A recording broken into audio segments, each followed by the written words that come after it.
2 spoon போதும். Lion date syrup, இதுல iron, fibre, vitamins, நோய் எதிர்ப்பு சக்தி அதிகமா இருக்கு. Lion date syrup.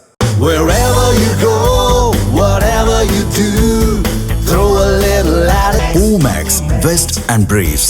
தூத்துக்குடி மாவட்டம் ஸ்ரீவைகுண்டம் சுற்றுவட்டார பகுதிகளில் உள்ள கல்குவாரி செங்கல் சூளைகளில் வடமாநில தொழிலாளர்கள் ஏராளமானோர் வேலை செய்கின்றனர். இவர்களை செங்கல் சூளை மற்றும் குவாரிகளில் சேர்த்துவிட பல இடைத்தரகர்கள் செயல்படுகின்றனர். அந்த வகையில் ஸ்ரீவைகுண்டம் அருகே அரசர்குளம் பகுதியில் செயல்படும் கல்குவாரியில் அஸ்ஸாம் மாநிலத்தைச் சேர்ந்த இளம் தம்பதியை முகமது மஹ்புல் உசைன் வயது 27 என்பவர் வேலைக்கு சேர்த்துவிட்டார். முகமது மஹ்புல்லும் அஸ்ஸாமை சேர்ந்தவர்தான். ஆனால் திருநெல்வேலி நகரில் வசித்து வருகிறார். அஸ்ஸாம் தம்பதியை வேலைக்கு சேர்த்துவிட்டதற்காக குவாரி ஓனரிடமிருந்து அவருக்கு கமிஷன் தொகை கைமாறியது. வேலைக்கு சேர்ந்த இடத்தில் போதிய வசதிகள் இல்லை. இதனால் குவாரி வேலையில் இருந்து விலகி கேரளாவுக்கு வேலைக்கு செல்ல தம்பதி முடிவு செய்தனர். இதற்காக அரசர் குளத்திலிருந்து ஒரு ஆட்டோவில் திருநெல்வேலி நோக்கி சென்று கொண்டிருந்தனர். அப்போது அவர்களுக்கு போன் செய்த முகமது மஹ்புல் இங்கேதான் வேலை செய்ய வேண்டும் என்று மிரட்டினார்.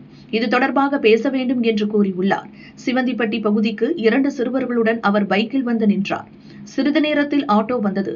தம்பதியை கீழே இறக்கி பேச்சுவார்த்தை நடத்த வேண்டும் என்று பக்கத்தில் உள்ள காட்டுப்பகுதிக்கு முகமது மஹ்புல்லும் கூட வந்த சிறுவர்களும் அழைத்து சென்றனர்.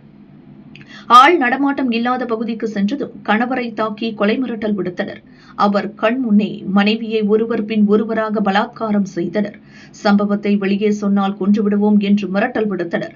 பல மணி நேரம் கழித்து 2 பேரையும் ரோடு பகுதியில் கொண்டு வந்து விட்டனர். பின்னர் கூட்டு பாலியல் பலாத்காரம் செய்த மூவரும் தப்பி சென்றனர். தங்களுக்கு நேர்ந்த கொடுமையை எண்ணி அஸ்ஸாம் தம்பதி கதறியது. அந்த வழியாக சென்றவர்கள் 2 பேரையும் மீட்டு ஸ்ரீவைகுண்டம் அனைத்து மகளிர் போலீசில் ஒப்படைத்தனர். பலத்த காயங்களுடன் அவதிப்பட்ட அஸ்ஸாம் பெண் திருநெல்வேலி அரசு மருத்துவமனையில் சேர்க்கப்பட்டார். கூட்டு பாலியல் பலாத்காரம் தொடர்பாக வழக்கு பதிவு செய்த போலீசார் கொடூரன்கள் முகமது மஹ்புல் உள்ளிட்ட மூவரையும் கைது செய்தனர். இந்த சம்பவம் கடும் அதிர்வலையை ஏற்படுத்தியுள்ளது.